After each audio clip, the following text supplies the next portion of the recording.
Durante cientos y miles de años, diversas civilizaciones y culturas han usado un compuesto químico como la principal sustancia psicoactiva en todo el mundo. Actualmente se sabe que hasta el 80% de la población consume esta sustancia. Si tú quieres saber más sobre la cafeína y sus efectos benéficos y deleterios, continúa viendo el video. Hola, yo soy Osvaldo Augusto y este es mi canal médico, donde hablo de diferentes temas relacionados con la salud. Si es tu primera vez por aquí, considera suscribirte. El día de hoy voy a hablar un poco sobre la cafeína. Este video ya lo tenía planeado, pero me infecté, tuve por ahí un problema y quedó un poco retrasado. De hecho ya vi que por ahí hay un video similar. Entonces solamente quiero hablarles sobre los efectos benéficos de la cafeína. Todo esto salió en un artículo del New England que pueden ver, me está saliendo por aquí en esta parte. Tiene un par de semanas que salió el artículo y vamos a comentarlo un poco. Para comenzar hay que definir cuánta cafeína consume una persona, y esto viene dado por onzas.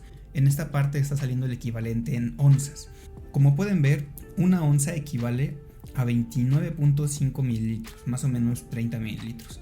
8 onzas equivale a 236 mililitros y 12 onzas equivalen a 354 mililitros. En esta tabla nos habla a grandes rasgos de las principales medidas que tiene de cafeína cada una de las bebidas. Como pueden ver, una taza de café de 12 onzas puede tener 235 miligramos de cafeína, un americano puede tener 150 miligramos de cafeína, un expreso 63 miligramos y por ejemplo nos vamos a un té negro con 47 miligramos, un té verde con 28 miligramos.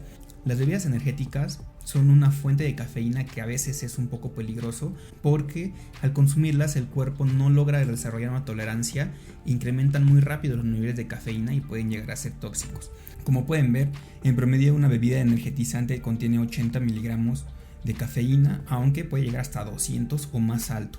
También el chocolate tanto negro como el chocolate con leche puede contener cafeína, pero es mínima, ¿no? 24 miligramos, 6 miligramos, y de ahí siguen las pastillas de medicación, que también hay pastillas que ayudan a diferentes problemas como cefalea, dolor muscular y que contienen cafeína, ya que es uno de los efectos benéficos que puede tener la cafeína. Dentro del metabolismo vemos que es químicamente una metilxantina.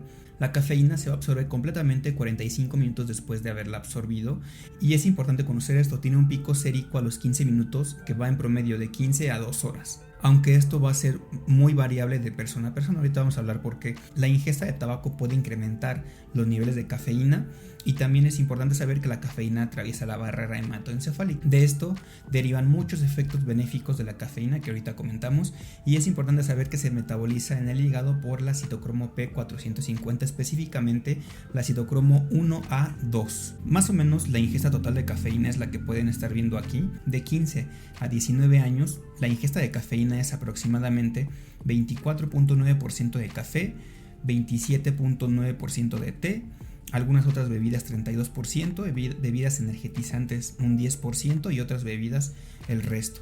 Lo que cambia, y como pueden ver en la tabla, es que las personas de 35 a 49 años de edad, la ingesta de cafeína es aproximadamente el 65% de toda la ingesta que pueden tener.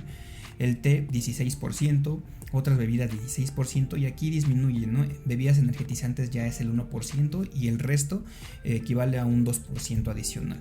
Aquí, como pueden ver, es una infografía donde vienen los principales efectos benéficos. Sobre todo a nivel cerebral incrementa el performance mental, aumenta la vigilancia y aumenta el estado de alerta, lo cual puede llevar a mejoría de algunas actividades en algunos pacientes, y sobre todo cuando están privados del sueño. Esto es importante saberlo, que solamente es en las primeras horas de privación del sueño. Para privaciones del sueño prolongadas esto no tiene ya relevancia. Contribuye a disminuir el insomnio, aunque también puede incrementar la ansiedad en personas susceptibles, que ahorita vamos a comentarlo. También disminuye el riesgo de depresión, puede aumentar el efecto de algunos fármacos como los AINES, el acetaminofén, y mejora la cefalea. También puede disminuir el riesgo de enfermedad de Parkinson. A nivel cardiovascular, que es una de las principales partes, Se habla de que incrementa la presión arterial, pero esto solamente es a corto plazo. Si ustedes toman cafeína puede incrementarse la presión en un par de horas, pero a la larga, cuando el cuerpo desarrolla tolerancia, no hay ningún efecto deletéreo de la cafeína con respecto al sistema cardiovascular, lo cual aquí comenta, después de que el cuerpo desarrolla tolerancia, que es más o menos a los 7 días, no hay ningún problema. Dentro del sistema endocrino disminuye la sensibilidad a la insulina en el músculo esquelético, lo cual hace que el paciente tenga al inicio un mejor metabolismo de la glucosa, aunque esto solamente es al inicio, porque también el cuerpo desarrolla tolerancia y se pierde el efecto. Con respecto a los pulmones, la cafeína puede tratarse para disminuir la apnea en prematuros y mejora levemente la función pulmonar en algunos adultos. Si pasamos a nivel del hígado, disminuye el riesgo de fibrosis hepática, aquí se habla de cáncer y de cirrosis. A nivel de tracto genitourinario, a dosis altas puede tener un efecto diurético la cafeína, pero esto no va a deshidratar ni va a llevar a falla renal ni ningún otro efecto malo a nivel renal. Y con las dosis habituales el paciente no va a desarrollar ningún estado de deshidratación, no afecta la hidratación del paciente. Y a nivel reproductivo puede disminuir el crecimiento fetal e incrementar el riesgo de pérdida fetal, por lo cual se sugiere no excederse en cafeína, que ahorita vamos a comentar cuál es el nivel adecuado. También hay que conocer algunos efectos tóxicos de la cafeína. Conocer los efectos tóxicos es bastante difícil porque no hay forma de medir la cafeína en toda la población por todo lo que les digo. Hay asociación con otras variables como el tabaquismo. Los pacientes desarrollan tolerancia, lo cual también es difícil valorarla. La tolerancia es aproximadamente a los 7 días de que hayan estado consumiendo cafeína. Hay polimorfismos genéticos, les hablaba que hay una citocromo P450, esta tiene diferentes polimorfismos y esto hace que diferentes pacientes puedan metabolizar mucho más rápido la cafeína y otros la metabolicen mucho más lento. Y hay también una variabilidad de dosis y frecuencia de consumo, por lo cual establecer en general todos los efectos benéficos y deleterios es bastante difícil, aunque en resumen, y lo que les comentaba ahorita es lo siguiente: en la presión arterial va a elevar la presión arterial a corto tiempo, pero una vez que el paciente desarrolla tolerancia, esta presión arterial va a disminuir a una presión normal y no va a haber ningún efecto con respecto al riesgo cardiovascular. ¿Y esto por qué? Porque se tiene establecido que hay otros componentes en la cafeína y en el café que pueden disminuir la presión arterial a diferencia de la cafeína, que puede incrementarla. No hay relación de aumento de mortalidad con la ingesta de cafeína. ¿Qué pasa con los lípidos y el riesgo cardiovascular? Bueno, pues el café contiene una sustancia que se llama cafestrol. ¿El cafestrol qué es? Es una sustancia que incrementa los lípidos y de hecho se ha visto que esta sustancia está en cantidades mucho más grandes en cafés no filtrados, como la prensa francesa, como algún café turco, como todos los cafés que no lleven filtro, va a haber esta sustancia, el cafestrol, y esto es lo que va a ocasionar que incrementen los niveles de lípidos en sangre. Normalmente se establece que 6 tazas al día pueden incrementar el LDL 17.8 miligramos. Realmente esto tampoco es un incremento exagerado, pero sí se sugiere tener vigilancia en pacientes que tengan riesgo cardiovascular elevado y que tengan dislipidemias. Y como pueden ver, incrementa un 11% más o menos el riesgo cardiovascular en general. De todo lo demás, no hay riesgo aumentado de fibrilación auricular y el riesgo cardiovascular disminuye con la ingesta aproximadamente de 3 a 5 tazas de café al día. Entonces, pues es bueno tomar café siempre y cuando sea en cantidades moderadas. Ahorita vamos a mencionar cuáles son las cantidades tóxicas de cafeína. Con base en el mantenimiento del peso y resistencia a la insulina y diabetes mellitus, la cafeína puede disminuir el apetito e incrementar el índice metabólico basal, por lo cual yo les sugeriría tomarse una taza de café después del alimento, ya que eso va a incrementar la saciedad y va a incrementar el índice metabólico basal, lo cual en general metaboliza un poco más rápido los alimentos. Además, se dice que el incremento seguido de cafeína puede incrementar el gasto metabólico basal de 24 horas, más o menos en un 5%, como aquí está. Y todo esto viene en el artículo original, que se los voy a dejar en la parte de abajo por si ustedes quieren ir a revisar el paper original. Además, se ha establecido que ayuda a disminuir el peso a largo plazo, entonces la cafeína sería algo bastante bueno para pacientes que tengan problemas por ahí de metabolismo. También, ¿qué pasa con la diabetes? Se ha visto que mejora la sensibilidad de la insulina a corto plazo, aunque este efecto se pierde a largo plazo. Mejora la resistencia a la insulina a nivel hepático, a nivel muscular, y eso puede mejorar el valor de glucosa en un paciente que vive con diabetes. Entonces no sería algo contraindicado en un paciente que vive con diabetes siempre y cuando esté bien controlado y lleve un seguimiento con su médico. ¿Qué pasa con respecto al cáncer y la enfermedad hepática?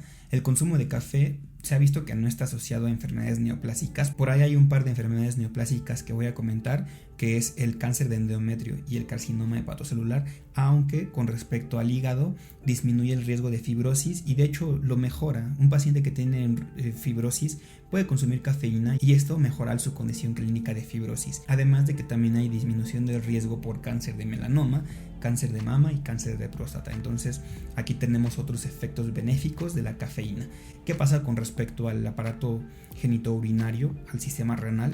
El riesgo de litiasis disminuye. El riesgo de litiasis renal está disminuido en pacientes que consumen cafeína, y no solamente de litiasis renal, sino también de litiasis vesicular. Entonces también es algo bueno. Y algo de lo más importante que pasa con la enfermedad neurológica, hay una asociación inversa del consumo de la cafeína con respecto a la enfermedad de Parkinson. Por lo tanto, el café está asociado a disminución de riesgo de enfermedad de Parkinson, por lo cual sería bueno consumirlo, aunque solamente está asociado con el café normal, no con el descafeinado. También hay una disminución del riesgo de depresión y suicidio, no en personas que toman más de 8 tazas al día. Esto es importante. Si ustedes toman más de 8 tazas al día, esto se elimina y de hecho hay posiblemente un efecto malo de consumir tanta cafeína. Y también no hay riesgo de incremento de demencia, por lo cual puede ser consumido sin ningún problema. Y para mortalidad de todas las causas, consumir de 2 a 5 tazas de café se ha visto que disminuye la mortalidad por todas las causas. Es algo bueno. Si ustedes pueden consumir café, consúmanlo. 2 a 5 tazas de café al día sería lo recomendable. Ya les hablé más o menos de algunas características del café. Con más de 5 tazas de café el riesgo es levemente menor, aunque prácticamente similar. Se ha visto que es de 2 a 5 tazas de café al día más o menos. Para saber de los efectos tóxicos, el café puede producir ansiedad, puede producir insomnio, excitación, que el paciente se ponga nervioso. La dosis tóxica se ha establecido que es más de 1.2 gramos al día y la dosis letal es de 10 a 14 gramos. Pueden ver la tabla del inicio y sacar más o menos ahí una relación.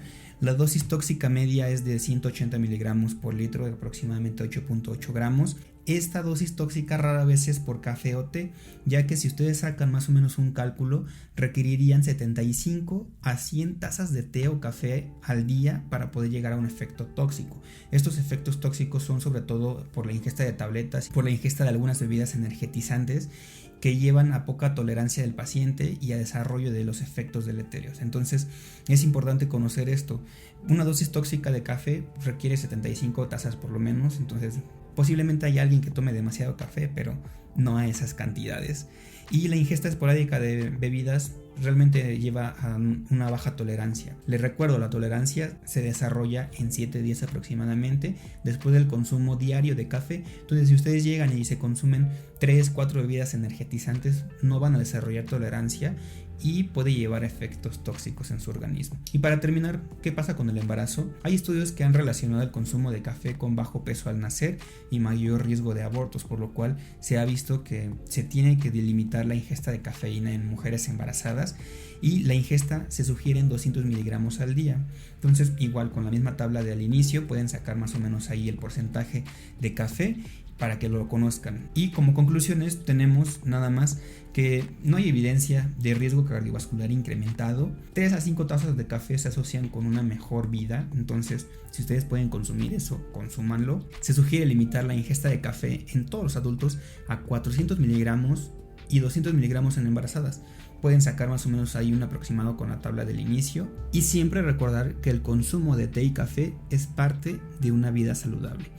Recuerden, todos los excesos son malos, pero si ustedes saben qué consumir, no va a haber ningún problema con esto. Espero que les haya servido el video para conocer algunos efectos buenos del café, algunos efectos malos del café. Si les gustó el video pueden suscribirse, denle like y nos vemos en la próxima.